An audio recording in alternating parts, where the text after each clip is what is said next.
Okay, so for lab C, the final part of the lab, what we're going to do is we're going to traverse the same path we did in B, but instead of it just being a hard code command traversal, we're going to use A star to do it. And A star is going to have some other complications where in the code we're going to build a virtual maze, and this is the only path to the solution node that we want to get to, but there's going to be other paths there, and A star has to sift through those and then run the commands all on its own to get you down here. So let's go to the code real quick and go back to the main function. B is now commented out.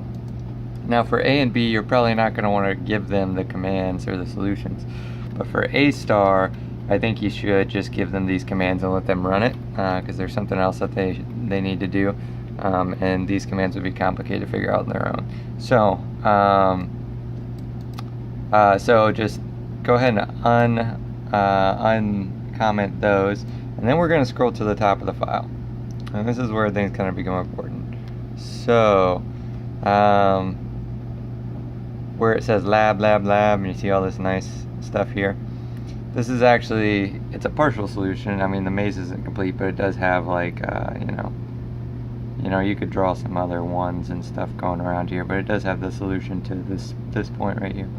So the initial X and initial Y, the students need to set that as the initial position of the robot. So as you can see, if they place that here, the robot can find its way to the goal. So you have goal X and Y being the ninth column down, or the ninth row down, and the fourth column over, which is right here. That's a solution that we want the robot to get to. And this is the initial starting point, so it's 1 row down, 4 columns over, and the A star will ignore all these paths. It'll do a bunch of calculations and, you know, use a heuristic, and it will come down here to this nice little one. You know, I might change this around a little bit, and then when they part of their lab will be to build the maze according to a specification by changing these ones and zeros.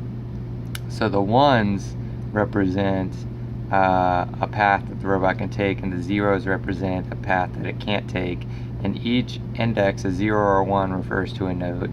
So right now it's on this node with 1. So we're going to go ahead and build this file as usual, and then we're going to give it a run.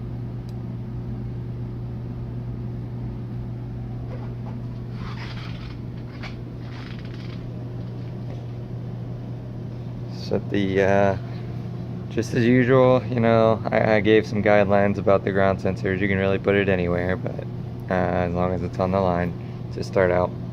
So it's on this node, and it's gonna traverse this, but it's gonna do it using the A star and a virtual maze. So ask you, do you want to revert the simulation? Always just say yes to that. If you miss that button, come up here and just click it. Alrighty. Working it out. Okay. Was that built correctly? Yeah, that was. Okay. So we're going to come over here to COM4, and we're going to start it.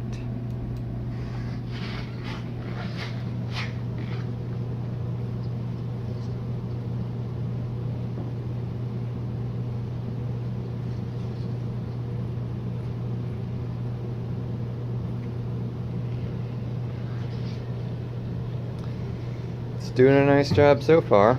Occasionally it will, like, you know, maybe miss a node or not perform a return correctly. It's pretty stable at this point, but if that happens, it's best just to go ahead and you know, go over there, pause, and reset the simulation, put the epoch back, and give it another second whirl. You know, that's the difference between simulation and real life and everything. You can have some small errors occasionally. So it looks like this one's about to complete successfully, and we just got 2 more nodes, and then it'll stop at its appropriate destination. So it navigated the maze correctly. You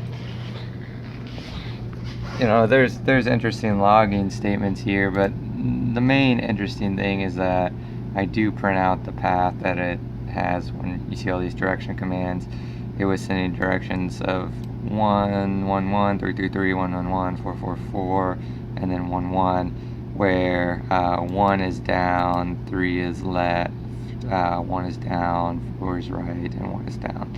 So it just kind of traversed this path correctly. The one thing I need to mention with this specific A-star is you need to make the paths go down and then either to the left or right, and then down and to the left or right, or down to the left or right. Don't do anything where you have to go back up and to the right and down and to the left. I just didn't have time to implement that. It'd be super simple to implement using the structures. It'd just be like duplicating some array structures I have, but it would take more time, and right now time is limited. So with that, I think you have enough to give them a proper demonstration of A-star. And if you have any problems, shoot me an email, talk to Dr. K, or just sift through the code.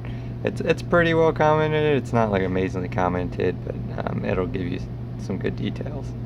All right, cheers.